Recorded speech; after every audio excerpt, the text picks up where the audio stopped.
নমস্কার, ব্রেকিং বাংলায় আপনাদের স্বাগত। আমি জয়ন্ত মজুমদার।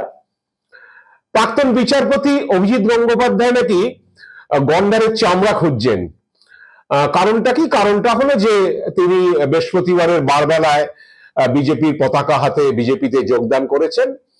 তো বিজেপিতে যোগদান করার পরে স্বভাবতই তার এখন পরিচয় রাজনৈতিক কর্মী হিসাবে বা রাজনৈতিক নেতা হিসাবেই থাকবেন, কারণ তিনি আর এখন বিচারপতি নেই। তো তিনি বিজেপিতে যোগদান করার পরে বিজেপির দলের যা কিছু কালাকাট্টুদ, বিজেপির দলের দুর্নীতি, বিজেপির বিভিন্ন ডবল ইঞ্জিন সরকারের যে সমস্ত রাজ্য রয়েছে সেখানে যেসব ঘটনাগুলো ঘটছে, নারী নির্যাতন সহ বিভিন্ন ঘটনা, সেসব নিয়ে বিরোধীদের প্রশ্ন আসবে, বিরোধীদের অভিযোগ আসবে। তো সেগুলোকে তো হজম করতে হবে। তো অনেকেই বলে যে ওনার তো গন্ডারের চামড়া, তাই ওগুলো গায়ে লাগে না। তো রাজনীতি করতে গেলে এরকম অনেককেই বলা হয় যে এরকম গন্ডারের চামড়া, তাই কি বলে গায়ে লাগে না। তো সেগুলো তো এখন আর উনি বলতে পারবেন না যে আমি তো ভাই বিচারপতি, আমি তো এগুলোর উত্তর দেব না, কারণ এখন তো তিনি বিজেপি দলে যোগদান করেছেন। তো বিজেপির বিরুদ্ধে যে সমস্ত অভিযোগগুলো আসবে সেগুলো তো তাকে জবাবদিহি করতে হবে, সেগুলো শুনতে হবে। তো সেই জন্য গন্ডারের চামড়াটা নিয়ে নেওয়া ভালো। শরীরে যদি থেকে যায় তাহলে অনেক কিছুই তিনি এড়িয়ে যেতে পারবেন, বা দেখেও দেখবেন না, এই কাণ্ডগুলো করতে পারবেন, যেটা আমরা উপমা হিসাবে দিই যে ওর গন্ডারের চামড়া, ওকে আর বলে কি হবে, লাভ কি আছে, ও তো ওগুলো জানেই।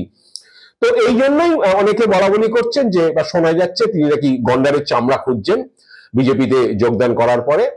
কারণ তিনি যে একটা ধোয়া তুলসী পাতা ইমেজ নিয়ে বা একটা স্বচ্ছতার ইমেজ নিয়ে কাজ করেছেন এতদিন বিচারপতি হিসাবে, এখন তিনি রাজনৈতিক দলের কর্মী হয়েছেন। রাজনৈতিক দলের কর্মী হলে সেই দলের যে সমস্ত কি বলে ঘটনা, সেই দলের বিরুদ্ধে বিভিন্ন যে অভিযোগগুলো ওঠে, সেই অভিযোগগুলো তো তাকে জবাব দিতেই হবে। তো বৃহস্পতিবারের বারবেলায় তিনি বিজেপি দপ্তরে গিয়ে সুকান্ত মজুমদার, শুভেন্দু অধিকারী, মঙ্গল পাণ্ডের উপস্থিতিতে তিনি যোগদান করেছেন। যোগদান করার পরে তিনি বলেছেন যে আমি একটি সর্বভারতীয় দলে যোগদান করলাম, বৃহৎ দলে যোগদান করলাম, যে দলের মাথায় রয়েছে নরেন্দ্র মোদী, অমিত শাহ। আমি সেই দলের সৈনিক হিসাবে কাজ করতে চাই। একই সঙ্গে তিনি বলেছেন যে আমাদের রাজ্যে দুর্নীতিগ্রস্ত দল তৃণমূল, তার বিরুদ্ধে তিনি লড়াই করতে চান এবং 2026 সালে তিনি এই দুর্নীতিগ্রস্ত দলকে ক্ষমতা থেকে সরাতে চান। তার জন্য একটা ভয়ঙ্কর যে লড়াই, সেই লড়াইয়ে তিনি শরিক হতে চান। দল যা তাকে কাজ দেবে তিনি সেই দায়িত্ব পালন করবেন, এই ধরনের কথা বলেছেন। তবে এদিনে তিনি সাংবাদিক সম্মেলনে সাংবাদিকদের প্রশ্নের তিনি জবাব দেননি, কারণ বিজেপি নেতারা তাকে সতর্ক করে দিয়েছিলেন। কারণ মঙ্গলবার দিন তিনি অনেক কিছু কথা বলে তিনি বিজেপি দলকে অস্বস্তিতে ফেলেছিলেন, অনেক কিছু বলে ফেলেছিলেন যেগুলো বেফাস কথাই বলেই মনে করছে সবাই।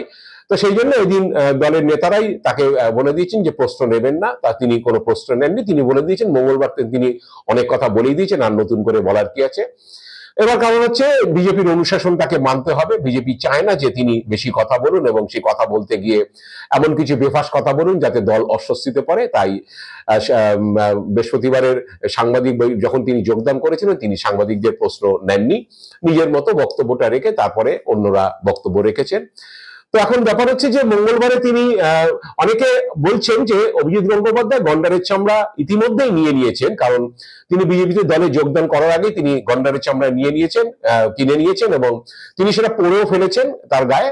কারণ মঙ্গলবার দিন তিনি একটি কথা বলেছেন, যে কথা থেকেই সকলে সেটা উপলব্ধি করছেন যে তিনি বোধহয় একেবারে বিজেপির দলের একেবারে আত্মস্থ হয়ে গেছেন দলে যোগদানের আগেই।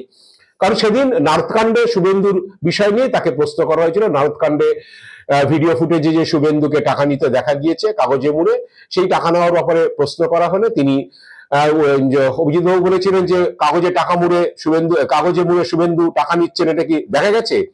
হ্যাঁ, কে বলেছে উনি কাগজে মুড়ে টাকা নিচ্ছেন? এই ধরনের কথাবার্তা তিনি বলেছেন।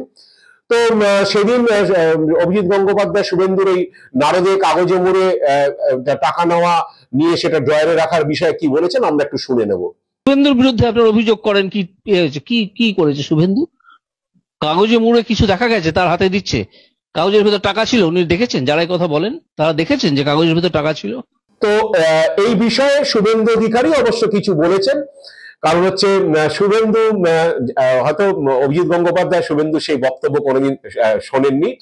বা শুভেন্দু বরাবর যেটা বলে এসেছিলেন যে তিনি তার বিরুদ্ধে এটা চক্রান্ত হয়েছে, কেডি সিং যে প্রাক্তন এমপি তিনি চক্রান্ত করেছিলেন, তৃণমূলের লোকজন চক্রান্ত করে তাকে ফাঁসিয়েছে। কিন্তু শুভেন্দু একটি সত্যি কথা কোন একটি জায়গায় তিনি বলে ফেলেছিলেন। তো শুভেন্দু কি বলেছিলেন আমরা একটু শুনে নেব। আপনারা যাই বলুন না কেন, ওই নারদা স্টিং অপারেশন ছাড়া আমার বিরুদ্ধে প্রমাণিত কোনো অভিযোগ নেই। তো এবার আসি বিচারপতি অভিজিৎ গঙ্গোপাধ্যায়ের কথায়, যে কাগজে মুড়ে কি নেওয়া হয়েছে সেটা কি কেউ দেখেছে, তার ভিতর টাকা আছে সেটা কি কেউ দেখতে পেয়েছে, এই ধরনের কথা তিনি বলেছেন।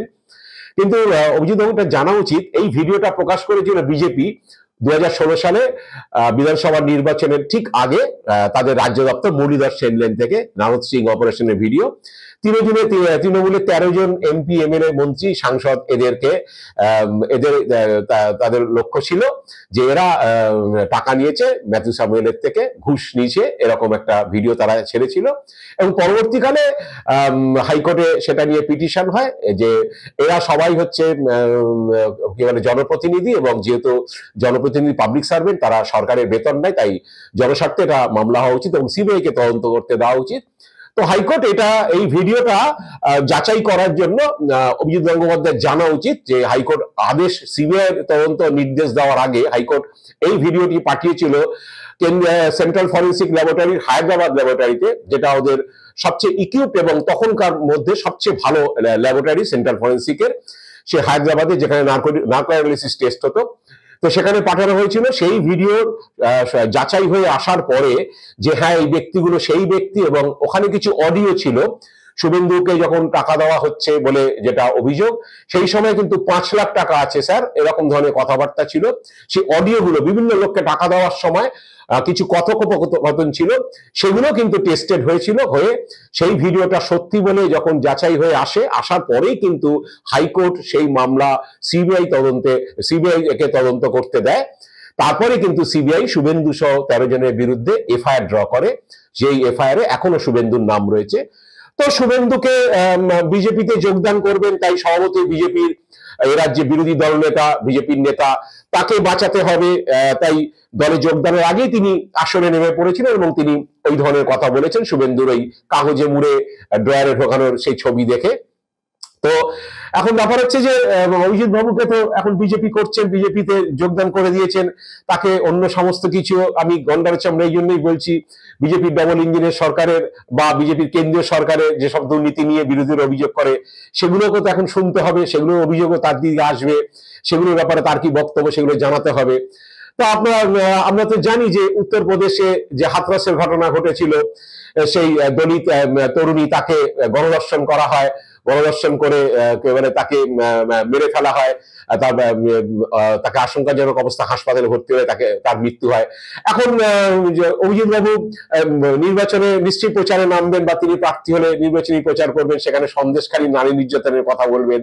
অটোমেটিক্যালি বিরোধীরা, তৃণমূল বা অন্য দলও হয়তো অভিজিৎ বাবুর কাছে জানতে চাইবেন যে তারা হাথরসের ব্যাপারটা বলুন, উত্তরপ্রদেশে হাথরসে যোগী যে সরকারের ওখানে এই ধরনের ঘটনা ঘটেছে, এটা কি আপনি সমর্থন করেন? তখন অভিজিৎ বাবু কি বলবেন? বা উন্নয়নের যে ঘটনা ঘটেছে, যেই নাবালিকাকে ধর্ষণ করা হয়েছে বিজেপির বিধায়কের বিরুদ্ধে এবং তার দলবলের বিরুদ্ধে অভিযোগ, এবং শুধু ওই রকম ধর্ষণের ঘটনাই না, ধর্ষণের ঘটনার পরে সেখানে প্রধান সাক্ষীর মৃত্যু হয়েছে, খুব রহস্যজনকভাবে মৃত্যু হয়েছে, এবং যে অভিযোগকারিনী সেই নাবালিকা, তাকে নিয়ে যখন তার আত্মীয়রা যাচ্ছিল একজনের বাড়িতে, সেই সময় রাস্তায় দুর্ঘটনা ঘটে, তার 2 আত্মীয়র তার মৃত্যু হয়েছিল, এবং এই সাক্ষীদের মেরে ফেলার অভিযোগ আসছে, এবং ওই পরিবারের লোকদের বিরুদ্ধে পাল্টা অভিযোগ এনে তাদের পরিবারের সদস্যকে গ্রেপ্তার করা হয়েছিল অভিযোগকারীর পরিবারের। তো হাথরস, উন্নাও, এসব প্রশ্ন আসবেই অভিজিৎ বাবুর কাছে। একইভাবে বিলকিস বানুর মামলার কথাও আসবে গুজরাটে। বিলকিস বানুর ধর্ষণ মামলায় যে 12 অভিযুক্তকে গুজরাট সরকার ছেড়ে দিয়েছে, গুজরাটের বিজেপির ডবল ইঞ্জিন সরকার, তারা মুক্তি দিয়ে দিয়েছিল, তাদের যাবজ্জীবন কারাদণ্ডের নির্দেশ ছিল। তারপর সুপ্রিম কোর্টে আপিল হওয়ার পরে সুপ্রিম কোর্ট সেই অভিযুক্তকে আবার জেলে ফেরত পাঠিয়েছে। তো বিলকিস বানুর মামলার ধর্ষণকারীদের মুক্তি দেওয়া বা তাদের কি মানে মালা পরিয়ে সংবর্ধনা দেওয়া, এসব ঘটনা গুজরাটে বিজেপি সরকারের ডবল ইঞ্জিন সরকারের হয়েছে। তো এগুলো অভিজিৎ বাবুর কাছে আসবে, এই প্রশ্নগুলোর জবাব তাকে দিতে হবে। তাই হয়তো বোধহয় তিনি এখনই আমার মনে হয় তার জন্যই হয়তো গন্ডারের চামড়ার খোঁজ করছেন। এরপরে আসবে কেন্দ্র সরকারের দুর্নীতির প্রশ্ন, বিরোধীরা যে অভিযোগগুলো করে থাকে যে যে গত কয়েক মাস আগে রিজার্ভ ব্যাংক জানিয়ে দিয়েছে যে তারা 12 লক্ষ কোটি টাকা, একাত্তর টাকা নয়, এই আমাদের এই শিক্ষা দুর্নীতি ফুর্নীতির এই হাজার লাখের গল্প নয়, 12 লক্ষ কোটি টাকা রিজার্ভ ব্যাংক রাইট অফ করে দিয়েছে, তাদের হিসেবের খাতা থেকে মুছে দিয়েছে। কারাই 12 লক্ষ কোটি টাকা মেরেছে মোদিজির আমলে? তারা মেরেছে সমস্ত শিল্পপতিরা। এক একজন বিদেশে পালিয়ে গিয়ে রয়েছে, একাধিক শিল্পপতি বিদেশে পালিয়ে গিয়ে রয়েছে, গা ঢাকা দিয়ে রয়েছে, তাদের আনার কোনো উদ্যোগ নেই। এবং রিজার্ভ ব্যাংক জানিয়ে দিয়েছে যে এই টাকার পাওয়া যাবে না, তাই 12 লক্ষ কোটি টাকা রিজার্ভ ব্যাংকের হিসেব থেকে মুছে দেওয়া হলো। যেগুলো কোনো গরিব মানুষরা শিল্পপতিরা মেরেছে, মেরে দিয়ে ব্যাংকগুলোকে লাটে তুলেছে এবং রিজার্ভ ব্যাংক বাধ্য হয়েছে সেই টাকা ফেরত পাবে না বলে তাদের হিসেবের খাতা থেকে মুছে দিয়েছে। তো এই দুর্নীতি প্রশ্ন আসবে, এগুলো অভিজিৎ বাবুকে শুনতে হবে, তাই বোধহয় তাকে আর গন্ডারের চামড়ার প্রয়োজন। এবং পিএম কেয়ারস এর ফান্ডের কথা, করোনার সময় যে ফান্ড তৈরি হয়েছিল প্রধানমন্ত্রীর নামে, সে ফান্ডে কে টাকা দেয় কেউ জানতে পারে না, সে ফান্ডে নিয়ে আটকেই করা যায় না, হাজার হাজার কোটি টাকা সেখানে জমা পড়ে, কারা দিচ্ছে, কেন দিচ্ছে, কি সুবিধা নেওয়ার জন্য দিচ্ছে, তা কেউ জানতে পারে না। আজও ভারতবর্ষের মানুষ অন্ধকারে পিএম কেয়ারস ফান্ডে কি হচ্ছে। তো এসব প্রশ্ন অভিজিৎ বাবুকে শুনতে হবে, এগুলো এই অভিযোগগুলো আসবে তার দিকে, তাকে এগুলো উত্তর দিতে হবে। তো নির্বাচনী বন্ডের বিষয়ে তাকে বলতে হবে, নির্বাচনী বন্ডে বিজেপিকে কোন শিল্পপতি গোষ্ঠী টাকা দিয়েছে, তারা কেন দিয়েছে, তারা কিসের সুবিধা নিয়েছে, এখনো সেই টাকা কারা দিয়েছে, তাই নিয়ে স্টেট ব্যাংক সুপ্রিম কোর্টের আদেশের পরে গড়িমসি করছে সেই নাম প্রকাশের জন্য। তারা চাইছে যে 3 মাস সময়, কারণ যদি ভোটটা পার করে দেওয়া যায়। তো এই নিয়ে সুপ্রিম কোর্ট এখন কি সিদ্ধান্ত নেবে যাই না, বা নির্বাচন কমিশন কি সিদ্ধান্ত নেবে যাই না, কারণ সুপ্রিম কোর্ট বলেছিল যে 6 মার্চের মধ্যে স্টেট ব্যাংকে নির্বাচনী বন্ডে কারা টাকা দিয়েছে, ইলেকশন বন্ডে, সেই হিসেব, সেই নাম নির্বাচন কমিশনের কাছে দিয়ে দিতে হবে। নির্বাচন কমিশন তাদের সাইটে সেটা প্রকাশ করবে, দেশের মানুষ জানতে পারে যে বিভিন্ন রাজনৈতিক দলের ফান্ডে কারা টাকা দিয়েছে। তো সেখানে নিশ্চয়ই অসুবিধা আছে, সেই জন্য এখন স্টেট ব্যাংক হয়তো চাপ সৃষ্টি করা হচ্ছে, আমি হয়তোই বলছি, স্টেট ব্যাংক এখন গড়িমসি করছে। তো কেন্দ্রীয় সরকার যে সমস্ত কাণ্ড কারখানা করছে, বিরোধীরা যে অভিযোগগুলো করছে, এগুলো অভিজিৎ গঙ্গোপাধ্যায়কে শুনতে হবে, এগুলো অভিজিৎ গঙ্গোপাধ্যায়কে জানতে হবে, তার উত্তর দিতে হবে। তো সেই জন্যই কি তিনি বুঝতে পারছেন যে এবার বিজেপিতে জয়েন করেছেন, এসব অপ্রীতিকর প্রশ্ন তার দিকেও আসবে, তার বিজেপি দলের দায়িত্ব তাকেও নিতে হবে। বিজেপি দল কেন্দ্রে বসে সরকারে চালালে তাকে নিয়ে দুর্নীতির অভিযোগ উঠলে, তাকে রাফেল কেনা নিয়ে দুর্নীতির অভিযোগ উঠলে, ব্যাংক লুট নিয়ে দুর্নীতির অভিযোগ উঠলে, পিএম কেয়ারস ফান্ড নিয়ে, নির্বাচনী বন্ড নিয়ে উঠলে, সেগুলো তো তাকে উত্তর দিতে হবে। ডাবল ইঞ্জিন সরকারে যে রাজ্যগুলো চলছে, সেখানে নারী নির্যাতন হলে, নারীদের উপর অপমান হলে, দলিতদের উপর অপমান, দলিতদের উপর নির্যাতন হলে, সেই প্রশ্ন তাকে শুনতে হবে।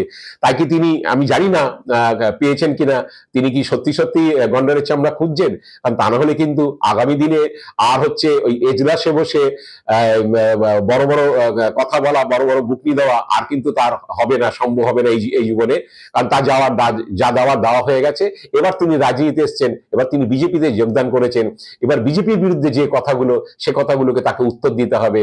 তাই হয়তো সাধু সাবধান, তিনি হয়তো আস্তে আস্তে সেই দিকেই এগোচ্ছেন, যেটা মঙ্গলবারেই তিনি শুভেন্দুকে কিছুটা সেভ করার জন্যই হয়তো এই ধরনের কথা বলেছেন। শুভেন্দু এফআইআর নাম থাকা অভিযুক্তের পাশে তাকে বৃহস্পতিবার তিনি বসে বিজেপির পতাকা হাতে নিয়েছেন। তো এইরকম যাদের বিরুদ্ধে দুর্নীতির অভিযোগ, যাদের বিরুদ্ধে এফআইআর হয়ে আছে, তাদের সঙ্গে ওঠা বসা করতে হবে। সেগুলোতে কি একটু লজ্জা লাগবে? জানি না তার এখনো লজ্জা আছে কিনা। তাই বোধহয় তিনি গন্ডারের চামড়া খুঁজছেন, বা তিনি খুঁজবেন, কারণ তাকে এটা দিতেই হবে, তা না হলে তার পক্ষে নিস্তার নেই। আজ এ পর্যন্তই। আপনারা ভালো থাকবেন, সুস্থ থাকবেন। নমস্কার।